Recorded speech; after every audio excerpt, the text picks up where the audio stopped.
बर्फीली हवाएं ऐसी चल रही थीं मानो खाल चीर देंगी। लोगों के खेत बर्फ से पूरी तरह ढक चुके थे। अरे भाई, लगता है ये ठंड जान लेकर ही मानेगी।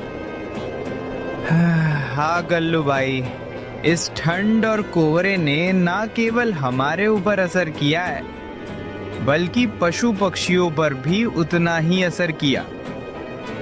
1 महीने से मैं काम पर नहीं जा पा रहा हूँ। भाई, मुझे तो लगता है कि किसी तांत्रिक ने हमारे गांव में कोई जादू टोना कर दिया है। हाँ भाई, मुझे भी ऐसा ही लगता है। मैंने अपने पूरे जीवन में ऐसी कड़ाकेदार ठंड कभी नहीं देखी।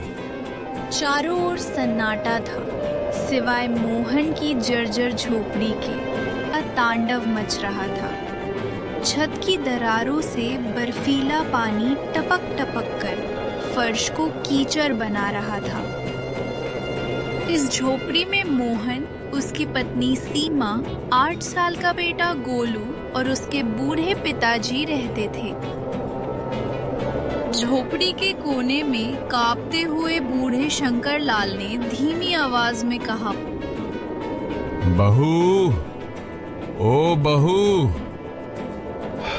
थोड़ा सा गर्म पानी ही दे दे।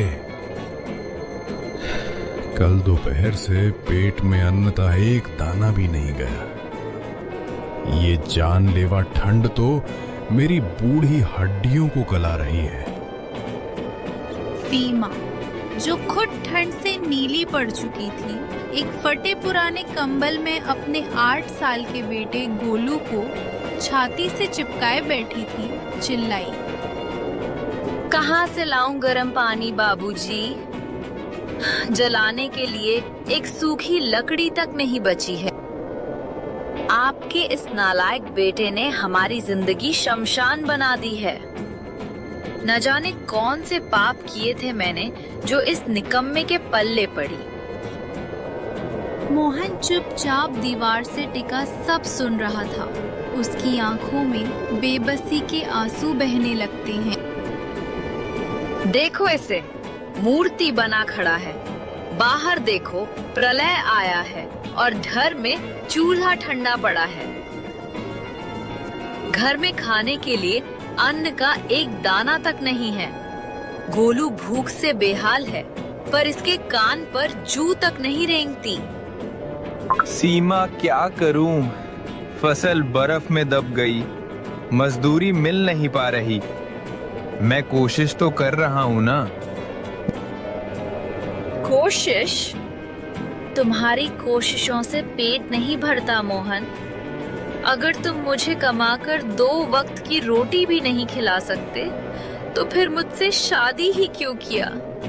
हे भगवान, मैं तो बर्बाद हो गई। सीमा फूट फूट कर रोने लगी। उसकी रुलाई ठंडी हवाओं के शोर में मिल गई। उसको रोता देखकर मोहन का दिल पसीज जाता है। अरे तू रो मत सीमा, मैं अभी हरिया की दुकान पर जाकर उधार ही सही पर कुछ राशन लेकर आता हूँ। अरे पर अभी तक तुमने उसका पुराना उधार ही नहीं चुकाया। मुझे नहीं लगता कि वो तुम्हें दोबारा उधार देगा। मैं उसके पैरों पर गिर जाऊंगा, उससे दया की भीख मांगूंगा, लेकिन किसी भी तरह आप सब के लिए खाने की व्यवस्था करूंगा। अपने पिताजी को ठंड में तड़पता देख और पत्नी को विलाप करता देख मोहन ने एक कड़ा फैसला लेता है।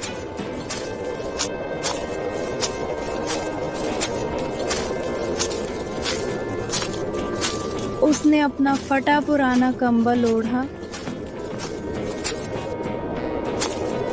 और घुटनों तक जमी बर्फ में चलते हुए अपने गांव की किराने की दुकान पर जा पहुंचा।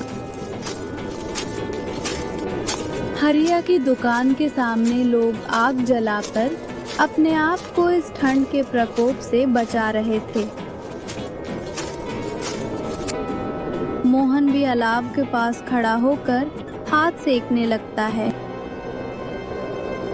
अरे भाई, ये ठंड तो मानो कोई राक्षस हो, जो हमारी जान लेने पर तुला हुआ है।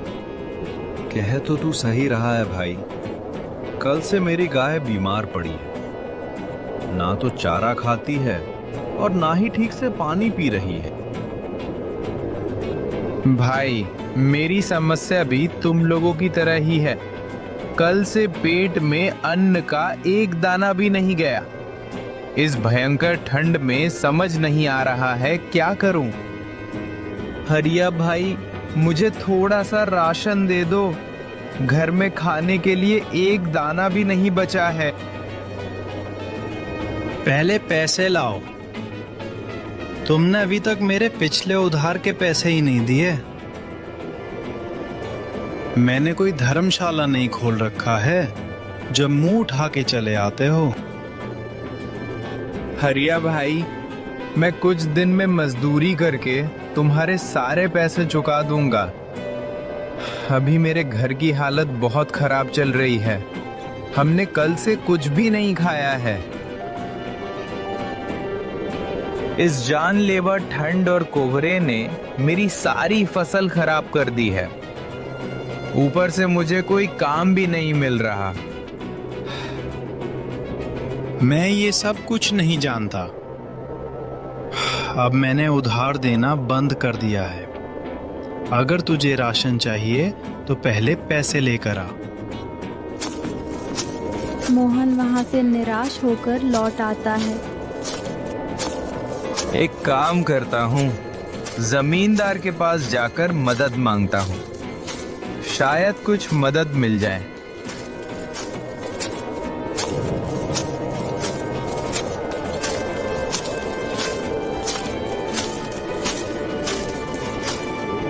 जब वो जमींदार के आलीशान हवेली पर पहुंचा, जहां अलाव की गर्मी और पकवानों की खुशबू फैली थी, तो जमींदार ने उसे देखते ही मुंह सिकोड़ लिया। अरे मोहन, इस जानलेवा ठंड में यहाँ क्या कर रहे हो? मेरी हवेली की फर्श गंदी हो रही है।